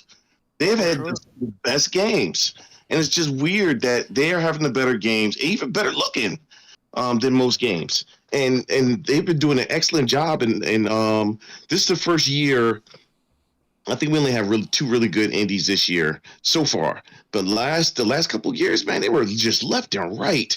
And hopefully we'll see more AAA. Well, lately we have been getting some really excellent AAAs. I can't front. I think it's one of the best years in gaming. Speaking of indies, this game you see on screen, this is BoltGun by it's Warhammer 40K. Don't do that, Bobby. Well, I'm just gonna say this is essentially this is an independent game with AAA chops. Bobby, let's hold that off until Space Marines 2 come out. Let's do that. What? We could do that. Oh no, you did not just try to put me in my place. Yeah, I'm sorry, Bobby. I'm sorry. It was developed by Rock Digital, but honestly, I think that BoltGun. I agree with Bob. BoltGun is an amazing game. I'm playing this like hell. I am really enjoying it. This is basically Space Marines with Doom. That's it. Yeah. Yeah, one of those 1990 games. It's amazing. You had to sneak to the library and stick a floppy disk. Noof, do you believe how many first party games you think we're going on June 11th? You think Colt's right on 10 to 12? Yeah, I think it'll be I don't know much. Yeah, 10 might be almost a stretch. Look, because the key is like, are we talking about 10 new games or just like 10 games in general? Because I think it's safe to say we're going to probably see Forza. We're obviously going to have the Starfield thing, so that's going to kind of count. Look, either Fable or Hellblade has to show up. If either one of those is AWOL, then I think that's absolutely absurd. Like, you know what I mean? One of those two games has to show up. If both of them are even better, but at least one of those two. And then God only knows. I mean, I wouldn't be surprised you don't see some other Minecraft thing again, or it's funny you should say that. Yeah, something along that line. So yeah, I'm thinking about 10. I'm keeping my expectations. I don't like that word tempered. I don't really have much, to be honest. Like at this point in time now, I've gotten so used to kind of, getting that hype and an Xbox coming to the show, and then you walk away going, "Oh, well, where the hell was the games? Like, where was the stuff we were expecting?" Which always kind of makes me wonder, right? Like Xbox, yes, they not only have their inside industry people, but look, they have a wealth of, not guys who are just paid by the company to work there and hype their product, but they have a shit ton of influencers, like the Colt Eastwoods of the world, like people that are on this podcast, for example. But obviously they'll never use anybody like us because we're chumps, right? But compared to everybody else, but why don't they have somebody like that? Is paid by Microsoft? Just kidding. But my point is, why don't they have somebody like that? Maybe they do, they just don't say it. But why don't they bring people in from behind the scenes when they're putting these shows together and say, you're in the community, you do all these podcasts. What are people saying and what are they expecting kind of from us for these shows? So we can at least put together an expectations list and bring it to our devs and say, we'd like to see this, this, and this if possible, and at least try to hit as many of those expected targets as they can. And because a lot of times it just feels like it's almost random, like you don't really know what's going on. They're all announcing these games are coming out, but then you don't see them for years now. Like, you know what I mean? It's just like even Indiana Jones at this point, it's got to be to the point where it can be shown off. Like, and this is the time for Microsoft to go all out, even if it's not their intention, right? Because they're losing some ground here in the market. Like they're losing the mind share more than anything. Like it's like I'm watching people they don't even care about Xbox. So it's just like a kid walking in to get an Xbox Series S to play his Minecraft, which I'm pretty sure is not exactly what Microsoft really at the end game. That's great and fine and dandy, but the person that's buying a Series S so they can play Minecraft and play Fortnite and Rocket League, they're spending a ton of money in those ecosystems, but they're not really spending money on other things. You know what I mean? Like in general. We spend a shit ton of money on everything. We're not only paying for a Game Pass subscription, but we're going to go out and buy the Diablo 4s. We're going to go out and buy all these other games. So, now is the time to say, you know what, we've had this approach, but it hasn't worked overly well, and now is the time to kind of put the boot on the throat sort of thing, because Sony is kind of dropping the ball, and we need something now to kind of say, look, we're still here. We're intended to compete, and this is a bit of our roadmap for the next few years. And let's go do it, boys. Let's get this together. We're here. Well said. We're queer. Get used to it. Get used to it. Oh, Christ! Don't get me started. They'll probably have a Rainbow Bright fucking game at this show. Simpsons, right?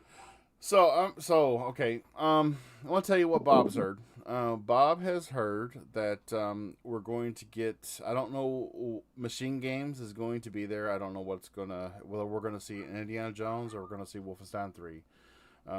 From the fact of, after you hear the word Machine Games, from different parties go one direction from the other. So expect something from Machine Games. Expect Fable gameplay. Okay? Playground is ready to show Fable gameplay. You're going to see Fable gameplay. We are going to see something from State of Decay 3. I don't know what it's going to be, whether or not the coalition got... Bobby, do me a favor. Don't give me hope. Listen. And then take it away from me. There are only a couple of games that if they only showed third-party deals and just 2 or 3 first-party exclusives, the show would be the best ever for me. And one of the games is State of Decay 3. Yeah. Well, like we don't need Flight Simulator Paper Airplane Edition and shit like that. I'm okay. You know what I'm talking about, right? Yes, I do. You Yes, don't I have to do. show a lot. You just got to show the right shit. Like, look at a Yeah. Sony show. All you got to do to get a Sony show going is you show a bit of God of War. You show like a title that resonates, that has like Okay. fucking major people behind it. People go nuts. Okay. They would have got away with that show if they would have Okay. showed Ghost of Tsushima 2 or Okay. Ghost 2.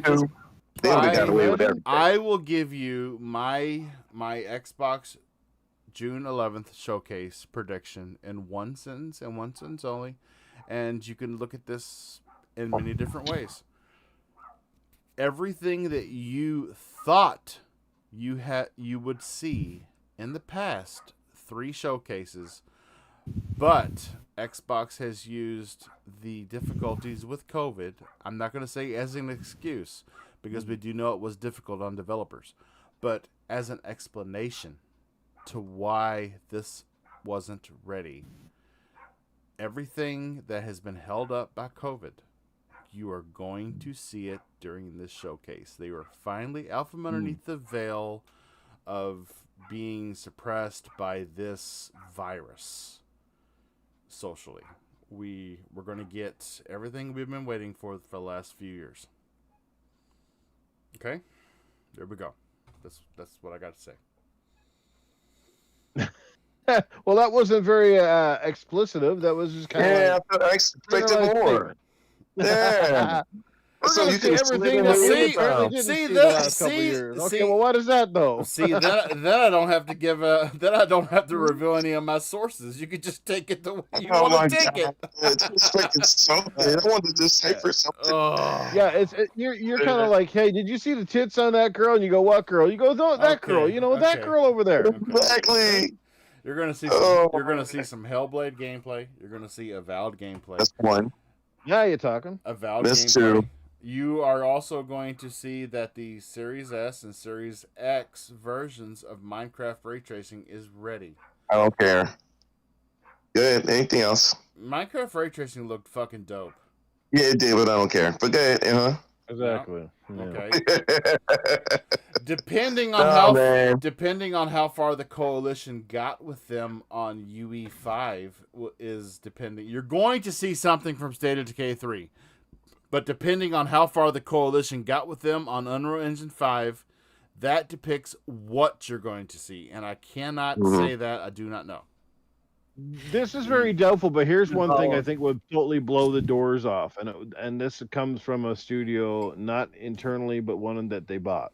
Could you imagine if Bethesda drops a tease for the Elder Scrolls 6? Just a tease. Well, they already dropped a tease 2 years ago, but it was just an outside shot of the city. What do you mean? What do you mean 2 years ago? It was longer than that. It was even if Xbox even if Xbox and EA and they get a showing of what about Mass Effect? Somebody just That's probably unlikely. They have the marketing rights just for that. That would be huge. Huge. If they got a 1 year exclusivity, that would be gigantic. Yep. Amen to that. You got if they got Starfield it and Mass Effect? God damn. If they got it as an exclusive period, it'll be monumental. Listen. You could close this show there. And I would be golden if you said we have Mass Effect back as an exclusive, console exclusive. I will be done. Absolutely done. See, there's a point right there. You see how excited Bushido got just talking about that? That's the kind of shit we're looking for at the show. Yep. That's the kind of shit that moves the needle. That's the kind of shit that you start talking about, not just today, not just tomorrow. You're talking about that stuff for like 2 or 3 weeks. Yes, sir. Right? Yes, sir. That's what moves the needle. That's what fans are expecting. They don't want to see fucking Minecraft by Shinier Rocks Edition and like I said, Microsoft Flight Simulator paper airplane. I'm sorry, I forgot to mention the Xbox Showcase's version of the Solid Snake reveal. We're going to see Splinter Cell. Wait. Listen, Bobby. Stop playing with me, okay? We're gonna me see and you cool. Damn. Yeah. This is how we buddies. Listen, we're real cool. I mean, we have dinners together. Our kids play together. I understand all that, but they don't need to know about that shit. I'm telling you, we're going to see Splinter Cell. If you play too much, because if we saw Splinter Cell, just saw Splinter Cell there. Mm. Ooh. Yeah, you get the Splinter Cell reveal on the Xbox show. Sweet Jesus, dude, that brings the house down by itself. That's a one more thing joint. Listen, everybody's saying like I don't want no more of the. No. Listen, okay. That is worthy of and one more thing. Yeah. So that's absolutely worthy of one more thing. And the first two things that'll come from the Sony camp is, oh, is it exclusive? It better come out on PlayStation. And then the second thing is, Splinter Cell's a has-been. It's washed up. Nobody gives a shit about that anymore. You remember correctly. Bank it. You remember correctly. Okay, they were out on PC. We're talking about Splinter Cell. We're talking about Chaos Theory. We're talking about Pandora Tomorrow. All those games released on the Xbox 360 or the Xbox, the first one, and PC. They didn't see PlayStation. So why is it so surprising that PlayStation is going to get the publishing rights to the next Splinter Cell? Because it, like you just said, you just said everything. Because listen, it wouldn't be surprising. It would just be because PlayStation will pay for everything. It would be great for Xbox to finally put their foot out there and be like, no, this is ours. You're going to stop grabbing everything. At least grab this. Like we've heard so many rumors of stuff that they had a chance to buy. And I know it's a different regime too, but unfortunately as gamers, people only remember it as a sports team. Like my Sixers, they're constantly failing. But guess what? They're always failing underneath different regimes. But they're always failing, and it feels like the team is cursed. It'll feel the same way with Xbox. You just want them to finally stick their foot out there and step on their hand and say, no, not this one. You just want to see it one time, and you'll be so happy and so proud. Even if it doesn't necessarily work out, but you still remember they tried at least. Yep. Well, I just answered Palpatine in the chat. That's enough. That's all you need to know. So Palpy. It's my man Palpy right there. Anyway, but good. Look at. I'm telling you. You heard it. Yep. Just gonna say, it's just like, I mean, it's like I said, it's all pipe dreams. A lot of us know what it takes, or at least we think we know what it takes to make a hit show. But I mean, but again, that's always subjective too, right? Because we're all sitting here getting excited over various games. Me and Bushido have, as I said before, him and I, a lot of the games that we like, we align very similar to each other.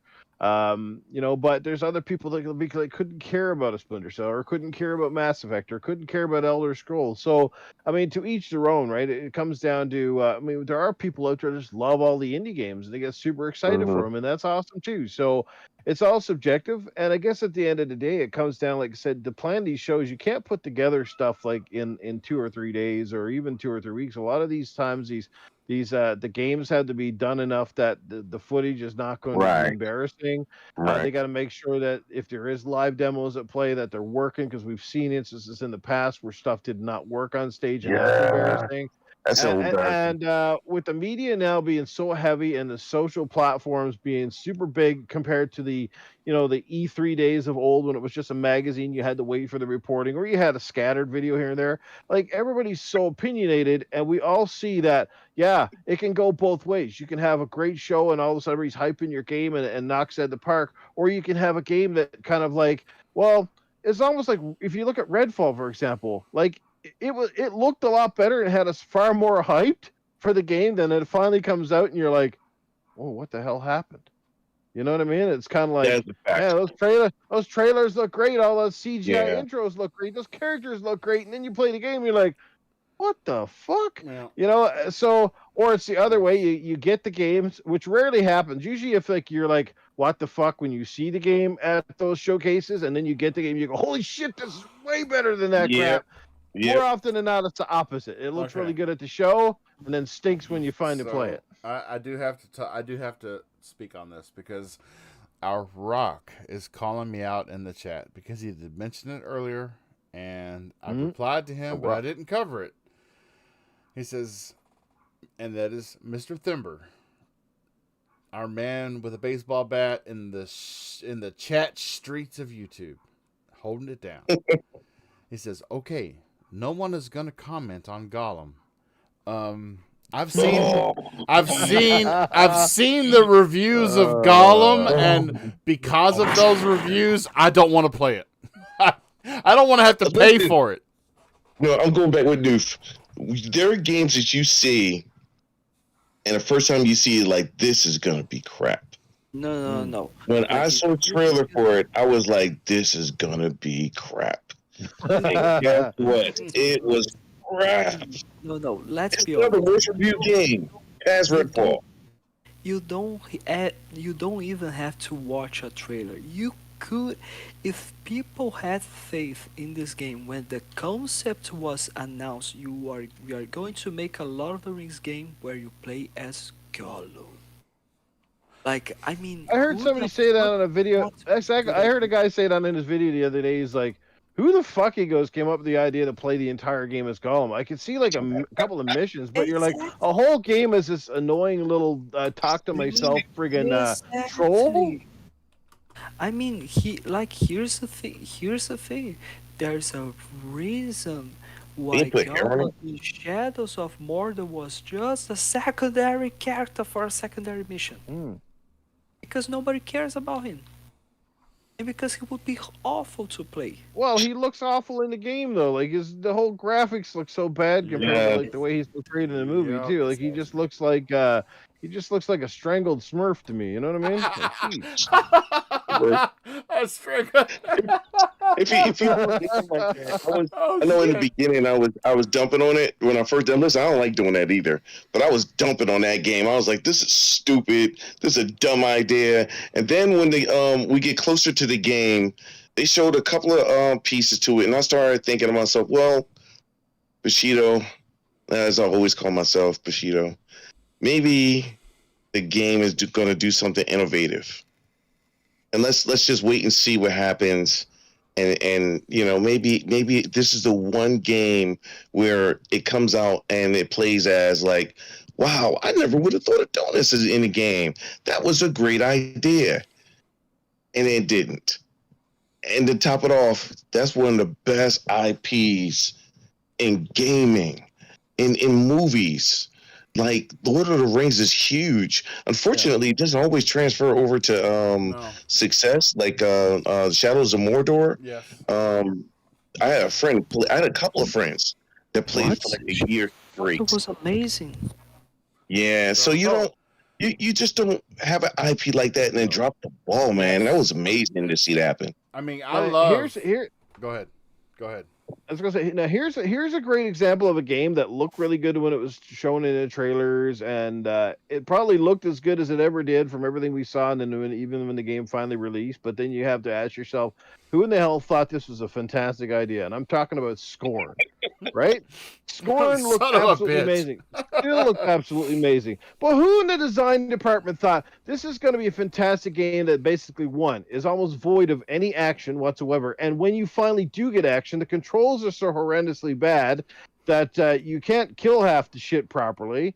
And then on top of that, you make these weird-ass environmental puzzles that are nearly indistinguishable. You have no idea what you're doing, and the game offers you absolutely zero help. It's pretty much you're like, so who's sitting now going, yeah, oh, this game is a winner. This is going to sell 1 billion copies. This is going to move Game Pass. It's like, I want to fire those people. Because do you not know what makes a great fucking game? Yeah, your game looked amazing, but that's the biggest shame of it. A game that looks that good and plays like your grandmother's old ass. You know what I mean? No way. I have potential to go. I have to go out on the Lord of the Rings limb here and say that Uh-oh. I haven't played Gollum, so keep that in mind.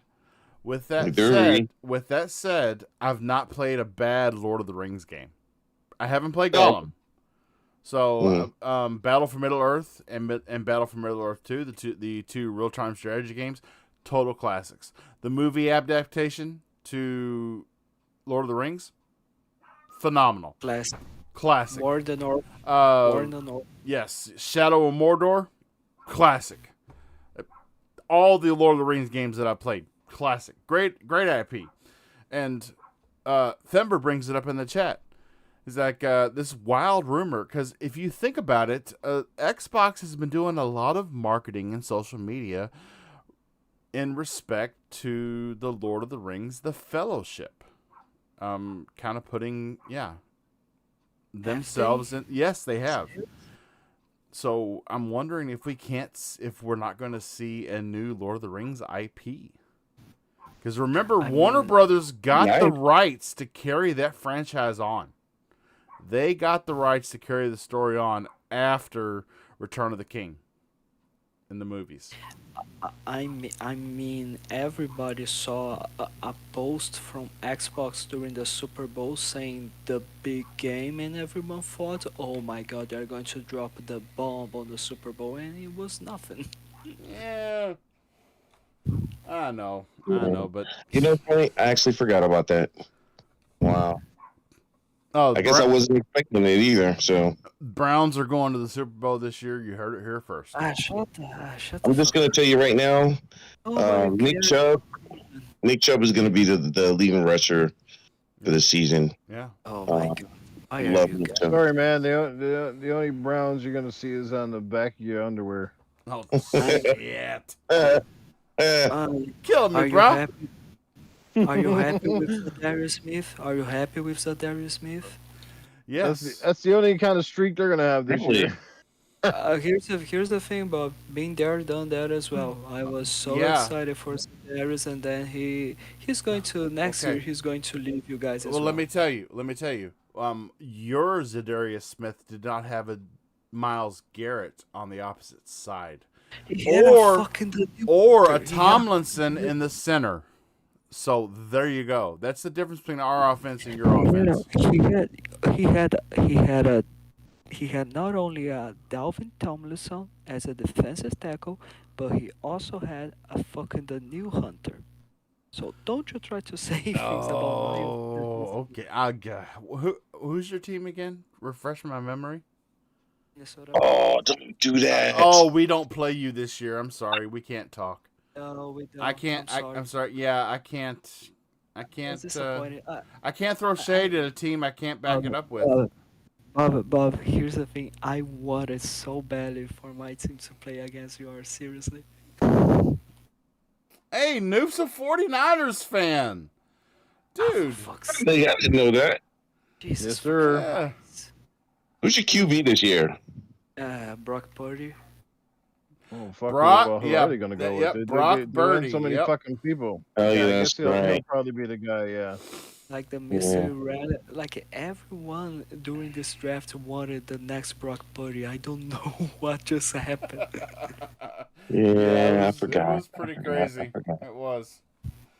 Okay, so we've slid into sports. So I think it's ready. I think it's time for everybody to I'm okay. end the podcast. And Diablo 4 is playable in almost every region right now. So We're not going to talk about Christian McCaffrey as the running back, and that all they have to do is run the ball, majority of the time, and dink and dunk, and then hit Debo. My Canadian buddy Two Pad Stack is in the chat. Well, the Xbox really reminds me of the Toronto Maple Leafs. Everybody loves them, and everybody talks about their storied history. But when it's time to put up or shut up, they can never get the fucking thing done. Right. When Xbox is the Toronto Maple Leafs of gaming. So when I started, when I came up with the name Game Set Live, because I'm a huge sports fan. I've got a lot of really unusable sports knowledge in my brain, and a lot of game knowledge that people kind of look at me as a nerd because I know this stuff. I thought Game Set Live is like Game Set Match, but we're live on YouTube, so we could talk about we can talk about. I always think of Game Set. I always think Game Set Match every time when I think of it. That's funny you say that. Yeah, well, it's because I always wanted it to be kind of a gaming / entertainment / sports mix, but we always focus on gaming. And whenever it's funny because I always wanted it to be this way in the past, but whenever we head towards sports, I think it's time to end the podcast, but that's not really what I wanted to begin with. I wanted to be multifaceted. And if you just want the games, if you just want the game knowledge, then just watch for the games. If you want the sports, then show up, listen for the sports. Well, you know what would be cool, Bob, is some week you could literally do sports themed episodes where you could have get on Xbox and have like it could be a game of Madden, or it could be like a Rocket League thing, and then you can you'd even base like contests around it, like predict the outcome of this game. You would obviously know because it's footage, right? But predict the outcome of this game and see who wins, and you get like a free $10 code or something like that. You know what I mean? Like the sports footage in the background. Yeah, that'd be kind of really cool. good idea. Yeah. Or you could talk first at the last half an hour of the show. You can segue that off from, for football and basketball. Unfortunately, baseball isn't as big as it used to be. I used to love me some baseball, but not as much as before. But unless it's your home team. I love to go to baseball games, but I can't stand to watch them on TV. I can't stand watching them. Really?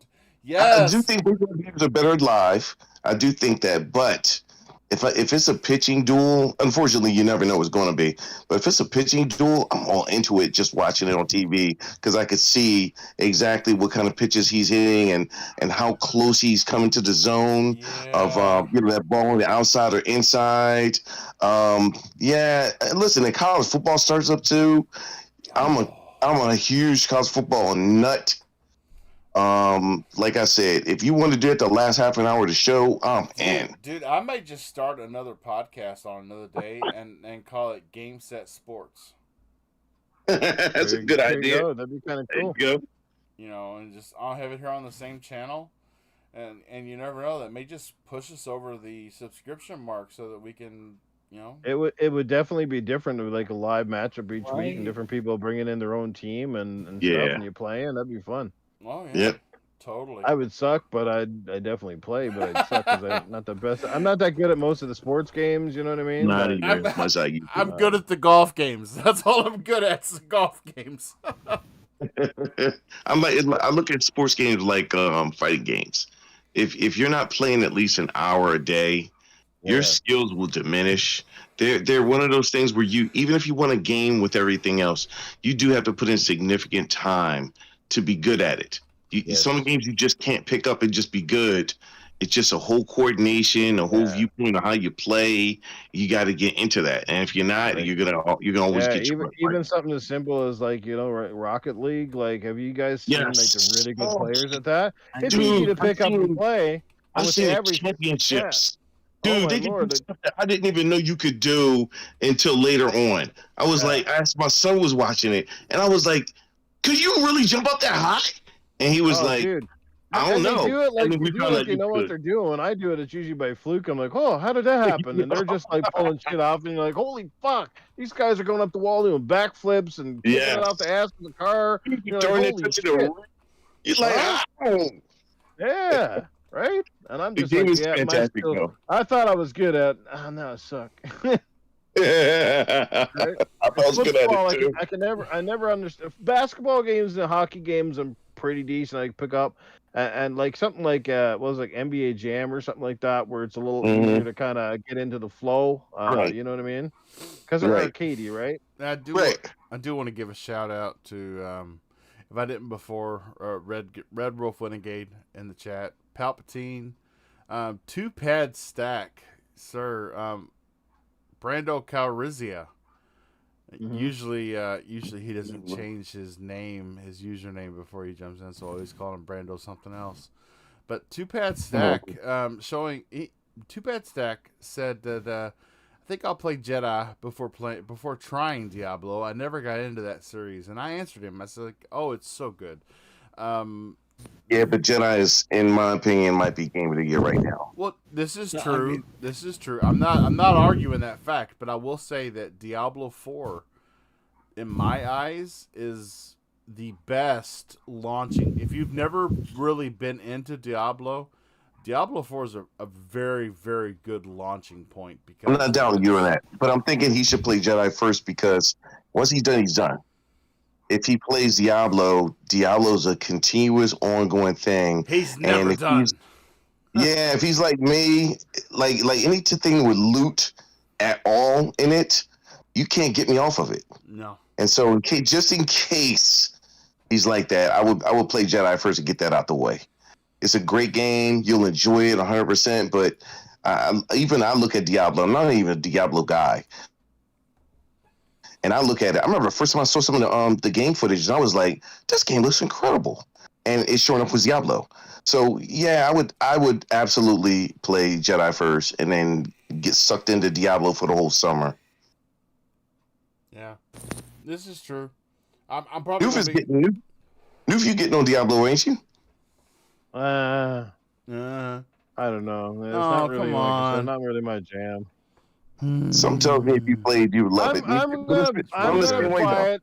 It's really good. No. What's gonna happen is I'm gonna buy it, and everybody's gonna play for the first little bit, and then I'm gonna go to work, and I won't have enough social life time to play it. And then when I come back, everybody has 50 times higher level than me, and halfway through the game, and then everybody's on to the next game, and nobody wants to play with Noof anymore because he's too low, and you got to drag his ass to the game. So that's where I end up with 90% of these games, just like in Redfall right now. Me too.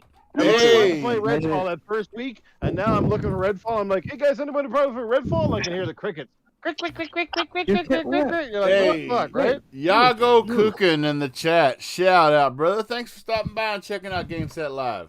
We appreciate it. Yo, I've seen Jago on even Twitter in a minute. And on Xbox, he probably hiding offline, but regardless, what's going on, Jago? Dude, everybody's I swear the entire continent of Australia is hiding offline because I accepted a party invite. A party invite from Jedi Peter today. And I hop into the party, and I swear every Australian gamer's in there saying they were last online 7 days ago. And I'm like, what the fuck, dude? Shit. I said the same thing. What's with Pete and Risky hiding all the time? So what's the deal? Oh, Yago, I am good, bro. I am real good. Jago got a new woman now, I think. So if that's the case, he's probably giving her the old Polish sausage. So there you go. Hot beef injection. Oh, Jesus Christ. So who all gave who? So I was the last one to give my Xbox Showcase predictions. Yeah. All right, then right into outros we go. You know, it's been. I'm not doing no predictions. I'm Does staying. Street Fighter come out tomorrow too? Street Fighter 6? Yes, it does. Yes, it does. Oh, goodness. I'm not buying that either. So I'll be playing. You want to say? I'm excited. I'll get that shit when it's fucking $20, man. Fuck that. I'm not a big fighting guy like that. I love fight games. I only play them at my leisure, and I only like playing against the computer mostly because I'm not going to be able to put in time like that, and other people will wear me out. Your leisure? You mean your leisure? Yes, my leisure. Your leisure. Leisure. No. I've been around the Britannians too long, so it's leisure. No, leisure. And yeah. You know what's the best fighting game out? In my opinion, is going to be hard to beat that Dragon Ball Fighter. That game is awesome. It's hard though, but it's freaking awesome. No, Tekken all the way. Tekken for life. Tekken for life. Tekken 8, I'm buying that day one. I can't help it. I love me some freaking Virtua Fighter for me, but Sega doesn't want to bring that shit back. I don't know what the fuck's going on. Bring that back too. That's another. You know what's funny? To me, it's Tekken before Tekken. It played just about the same way. I love Virtua Fighter. Well, it did. Virtua Fighter was the one that really started the 3D fighter scene, and everybody kind of copied them. Right? That's true. Goodness. So, heading into outros, Mr. Fabio Amarim, sir, where can people find you at? Well, you can find me not just here on the Game Set Live podcast, you can find me as well on the XPN YouTube Network YouTube channel, as well as you can find me on Twitter as FBOAmarine97 and on Xbox as BuffonLizard8. And he forgot to tell you, you can also find him as Fabio the Fabulous. Yeah, Ooh. He is fabulous. I don't know why Fabio never has his hair out. Dude, I've seen his private shows. Dude is a musician. I'm telling you, a magician. Really? Yes. That's a great handle for you there, the Fabulous Fabio. Fabio wouldn't take his hair out of that bun, though. I want to know why he doesn't take his hair out of that bun. I know it's long, but... Goodness. Goodness gracious. Mr. Bushido N7, lover of everything Mass Effect besides Andromeda. Where can people find you? Andromeda was okay. I finally finished it last year. It actually wasn't as bad as I thought the rest of it was. You finally came to peace with it. It's okay. It's still the worst Mass Effect, but it wasn't bad.